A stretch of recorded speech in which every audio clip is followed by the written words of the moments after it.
म्हणजे थंयच्यान मागीर हाफ अ मिनटान एकटो क्रॉस जाला, तो क्रॉस जाला आनी जस्ट हाफ अ मिनटा भितर एकटो क्रॉस जाला आनी तो चलत एकटो येतालो तो मातसो 1 मिनटान तो परत खंय पावलो. म्हाजें नांव रुपेश. हांव आतां हांगासून कामाचो सुटून आतां घरा वचपाचे वाटेक आसलो. फोन येयलो हांव मातसो फाटीक गाडी पार्क केली आनी उबो रावलेलो आनी सडनली हांगाच्यान रोड बिबट्यान क्रॉस केलो. बरो व्हडलो आसलो बिबटो. म्हाका दिसता तो मारना शिवोले आमी बिबटो पळयतात न्ही, तोच एक वेळ आसूंक शकता. तो हांगाच्यान कंप्लीट क्रॉस जाला आनी सकयल लोक वस्तीन गेला. म्हाका दिसता आतां एक अर्द्या वर बीन जातले, ते अरावंड 7च्या टायमार 7 बीन जातली आसतली, 7:15 बीन. सडनली क्रॉस करून तो हें गेला.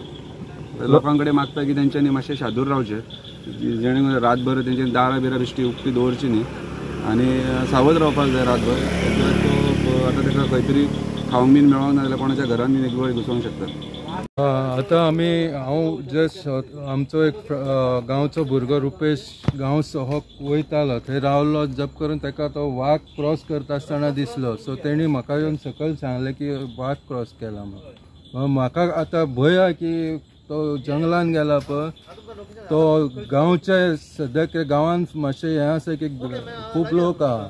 सो ते गांवान वचोन थंय रातचो धुमशणां घालीत म्हणून भंय, कित्याक रातचो कारणान कोण नासता कारणान तो सुणी माजरां जावं कोणाकूय खातलो आनी रातची खंय ना खंय कोणाक ना, आनी जे ह्या रोडान कोण वचत जाल्यार परत तांकां त्रास करीत म्हणून भंय. आमी आतां हेका फोन मारला न्ही, तो फॉरेस्ट डिपार्टमेंटाक फोन मारला, तेंच्यांनी सांगलां की येता म्हणून, पळोवया आतां कितें जाता पळय.